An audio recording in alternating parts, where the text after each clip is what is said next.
5টি দাবি নিয়ে যখন যোগ্য চাকরিহারা শিক্ষকরা এবং শিক্ষাকর্মীরা তারা হাওড়া স্টেশন সংলগ্ন এলাকা থেকে বঙ্কিম সেতু হয়ে যখন নবান্নের অভিমুখে এগোচ্ছিল মিছিল, জিটি রোডের যে মল্লিক ফটক, সেই মল্লিক ফটকের কাছেই মিছিল আটকে দেওয়া হয় হাওড়া পুলিশ কমিশনারেটের তরফ থেকে। এই জায়গায় প্রথম থেকেই বিশাল পুলিশ বাহিনী মোতায়েন, গার্ডরেল করা রয়েছে, একেবারে মাটি খুঁড়ে ঝালাই করে দেওয়া হয়েছে গার্ডরেল, যেন কোনোভাবেই যোগ্য চাকরিহারারা তারা এগিয়ে যেতে না পারে।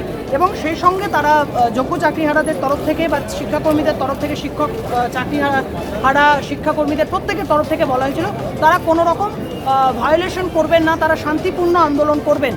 তারপরেও ব্যারিকেড খুলে তাদের এগোতে দেওয়া হয়নি এবং যোগ্য চাকরিহারাদের মধ্যে একজন শিক্ষক জোর গলায় পুলিশের দিকে চোখে চোখ রেখে বলেছিলেন আজকে গুলি চালান, নইলে ব্যারিকেড খুলে দিন, কিন্তু কোনো কিছুই হয়নি।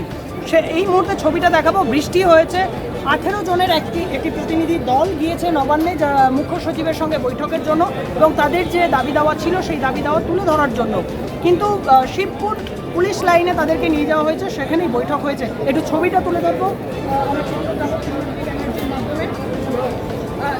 যখন থেকে আন্দোলনকারীরা দাঁড়িয়ে রয়েছে ঠিক একই রকমভাবে আন্দোলন রোখার জন্য ঠাঁই পুলিশ কর্মীরা একই রকমভাবে দাঁড়িয়ে রয়েছে এবং পুলিশের শীর্ষ আধিকারিকরা রয়েছেন, বিধাননগর পুলিশ কমিশনারেটের assistant police commissionerate Anish Sarkar থেকে শুরু করে হাওড়া পুলিশ কমিশনারেটের বিভিন্ন আধিকারিক তারা রয়েছেন এবং পুলিশের তরফ থেকে কিন্তু বারংবার একটি পরিস্থিতি দেখা হয়েছে যে কোনোভাবেই যেন পরিস্থিতি প্ররোচনা না হয়, যে জায়গা মানে কসবার ডিআই অফিসে যে ঘটনা ঘটেছিল তার পুনরাবৃত্তি না হয়, যার কারণে কিন্তু পুলিশের অধিক বাহিনী মোতায়েন হয়ে রয়েছে এবং পুলিশের তরফ থেকে বারংবার মাইকিং করা হয়েছে যে শান্তি শৃঙ্খলাভাবে। সেই ছবিটা আপনাদের সামনে তুলে ধরছি এবং ইতিমধ্যেই তাদের বৈঠক কমপ্লিট হয়েছে। বৈঠক শেষ করার পরে তারা যে 18 জনের প্রতিনিধি দল গেছে তারা আসছে। আসুন কাকিমা, এদিকে আসুন। দাঁড়িয়ে যাও, পিছনে দাও। তারা ছাতা মাথায় এখনো পর্যন্ত দাঁড়িয়ে রয়েছেন বা বসে রয়েছেন। একটি ছবিটা দেখানো একই রকমভাবে ঠাঁই তারা বসে রয়েছেন, যতক্ষণ না তারা তাদের সদুত্তর মিলছে না পাওয়া পর্যন্ত তারা এখানেই আন্দোলন চালাবেন।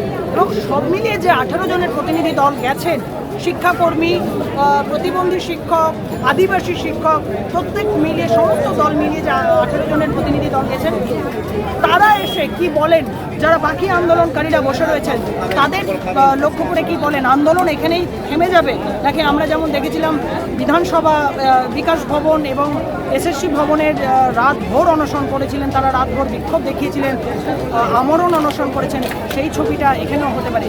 কিন্তু সব মিলিয়ে এই জিটি রোড অত্যন্ত ব্যস্ততম একটা রাস্তা, এই জিটি রোড সম্পূর্ণভাবে অবরুদ্ধ হয়ে রয়েছে যেমনভাবে আন্দোলনকারীদের তরফ থেকে রাস্তায় বসে রয়েছে, অন্যদিকে এই আন্দোলন রোখার জন্য পুলিশের তরফ থেকে যে গার্ডরেল করা হয়েছে সেই একই রকমভাবে কিন্তু এই রাস্তা অবরুদ্ধ হয়ে রয়েছে। ক্যামেরায় হিমাদ্রি ব্যানার্জির সঙ্গে কৃষাণ ঘোষ, জিটি রোড, হাওড়া।